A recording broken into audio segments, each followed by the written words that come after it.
एक गांव में एक सुखी परिवार रहता था। उस परिवार में 3 भाई और एक बहन थी। उनके माँ बाप उन चारों से बेहद प्यार करते थे, मगर बीच वाले बेटे से थोड़ा परेशान थे, क्योंकि बड़ा बेटा पढ़ लिख कर डॉक्टर बन गया और छोटा बेटा भी पढ़ लिख कर इंजीनियर बन गया था। मगर उनके बीच वाला बेटा बिल्कुल गंवार और आवारा ही बनकर रह गया। अब उनके 2 बेटे डॉक्टर और इंजीनियर ने शादी भी कर ली थी और कुछ महीने के बाद ही उनकी बेटी की भी एक अच्छे घर में शादी हो गई थी। मगर बीच वाला बेटा अभी भी कुंवारा ही था, क्योंकि वह बिल्कुल अनपढ़ था और कहीं पर मजदूरी का छोटा सा काम करता था।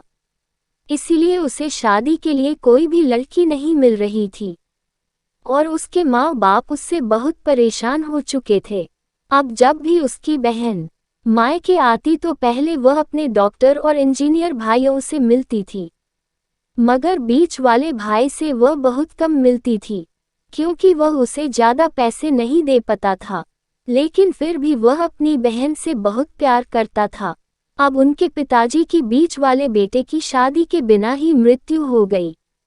उनकी माँ ने सोचा कहीं अब किसी के मुंह से बंटवारे की बात ना निकले, इसलिए अपने ही गांव की एक सीधी साधी लड़की से अपने गंवार लड़के की शादी करवा दी। शादी होते ही ना जाने क्या हुआ, अब उनका अनपढ़ बेटा पूरा मन लगाकर काम करने लगा, पहले से कहीं ज़्यादा मेहनत भी करने लगा। अब तो उसे कोई भी दोस्त बुलाने आता तो वह यही कहता था कि भाई पहले तो मैं जैसे तैसा अकेला कमा कर खा लेता था, मगर अब मेरी शादी हो गई है तो मुझे अपनी पत्नी के लिए भी काम करना पड़ता है और कल को आने वाले बच्चों के लिए भी तो कुछ जोड़ना ही पड़ेगा। इसलिए दोस्त अब मैं तेरे साथ नहीं घूम सकता। ये कहकर उसका गंवार लड़का सीधा अपने काम पर निकल जाता है। अब उसके दोनों भाई डॉक्टर और इंजीनियर आपस में यह बात करते हैं कि हम दोनों तो उसे गंवार से कहीं ज़्यादा पैसे कमाते हैं, इसलिए हम सब घर और जमीन का बंटवारा कर लेते हैं और उस गंवार से अलग हो जाते हैं, क्योंकि अब वह हमारे बराबर कभी भी नहीं कमा सकता। इसलिए उन दोनों भाइयों ने अपनी माँ के लाख मना करने के बावजूद भी बंटवारे की तारीख तय कर दी।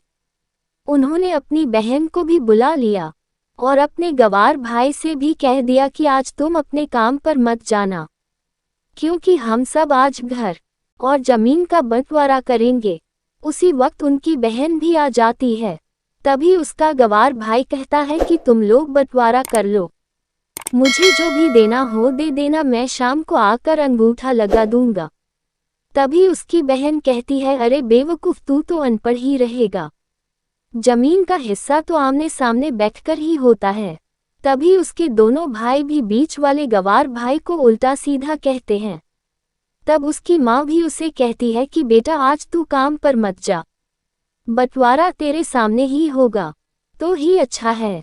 उसी वक्त वकील भी आ जाता है। तभी वकील कहता है कि आपका सारा हिस्सा मिलाकर 10 बीघा जमीन है और आपका घर है। अब ये बताओ कि किसको कितना हिस्सा देना है, मैं उसी हिसाब से बंटवारे के कागज बना दूंगा। इस वक्त उनका गंवार भाई कहता है कि वकील साहब 5-5 बीघा मेरे दोनों भाइयों के नाम लिख दो और यह जो हमारा मकान है यह मेरी प्यारी बहन के नाम कर दो। तभी उसके दोनों भाई और बहन पूछते हैं कि तू हिस्से में क्या लेगा। तभी उनका गंवार भाई कहता है कि मेरे हिस्से में मेरी प्यारी माँ है ना। तो तभी वह अपनी पत्नी की तरफ मुस्कुराते हुए कहता है कि क्यों मेरी प्यारी पत्नी, क्या मैंने गलत कहा?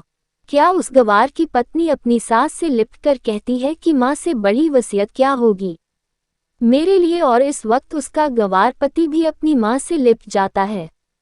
गंवार बेटे बहू के इसी प्यार ने जमीन जायदाद के बंटवारा को एक सन्नाटे में बदल दिया। तभी बहन अपने गंवार भाई को गले लगाकर रोते हुए कहती है कि माफ़ कर दो भैया, मैं आपको समझ नहीं सकी।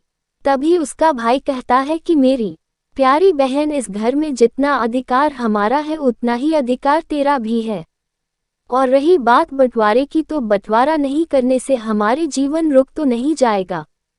क्यों करते हैं हम बंटवारा? क्या हम एक साथ मिलकर नहीं रह सकते? जैसे हम बचपन में मिलकर रहते थे, एक साथ मिलकर रहने को ही तो कहते हैं एक अच्छा परिवार।